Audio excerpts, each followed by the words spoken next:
So your islands look like crap in my singing monsters and you would like to make them look better but don't know how. Well, in this video, I will give some tips that may help when decorating an island. First tip I have is to feed your monsters. For example, look at this Kana next to these other monsters. She looks out of place. But now after being fed, it looks a lot better and more filled in. Next tip I have is to simply incorporate a layout.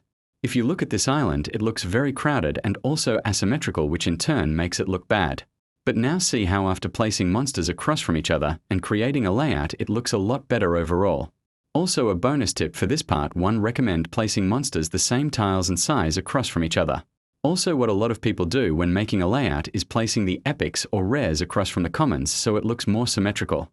Next crucial tip I have to instantly make any island look good is to add tiles, or even better, a tile combination. For example, if you look at this island, it has a good layout but feels like it's missing something. Now after adding tiles, it completely changed the look and makes the island look better. Next crucial tip I have is to simply add decorations, but before doing this there is many steps before adding them. First, you have to decide whether you want to have a clean looking island or a full looking one. This is Miles Begallen's island, and in my opinion this is a good representation of what a clean island looks like. As you can see, it has minimal decorations but it still looks good. This is an island by Supernaturalist, and this would be a good example of a full island. As you can see, there is decoration spread across the island and almost every tile is used, so it creates that full effect. Make sure you choose the type of style you want to use for your island, and don't worry, it doesn't even have to be only full or clean, it could be a mix between the two, it just depends what you like. Next, I'm going to talk about putting the correct decorations on the island. This step is really important because if the decorations do not fit the island, there will be a jumble of colors that just will make your island look kinda out of place. For example, on Cold Island, good decorations could be the mountain morsel or any of the statues because they contrast well with Cold Island.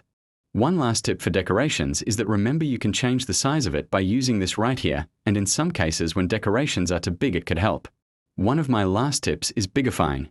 This is an island which is made by MSM Jubo, and it is a good example of how to use bigifying. As you can see, the island looks really good and the bigifying adds a lot to it. However, if not executed properly, it could make an island look kinda goofy, so here's some tips to use it properly. First thing is that you should always put bigified stuff in the back or in the sides so it doesn't cover any monsters. Next thing is you should never bigify a Wubbox since they are already too big. Another tip I have is for really late game players, but it is to feed a monster to level 20. This gives it a star aura that can look quite nice and also make an island look good. My last tip is to put costumes on monsters. This sometimes can look nice, but I don't really use costumes because some are really odd, however they can make an island look better. Anyway, that's it for my tips. Hope it helped you, and thanks for watching. Also, if you would like to friend me and light my torches, here is my code.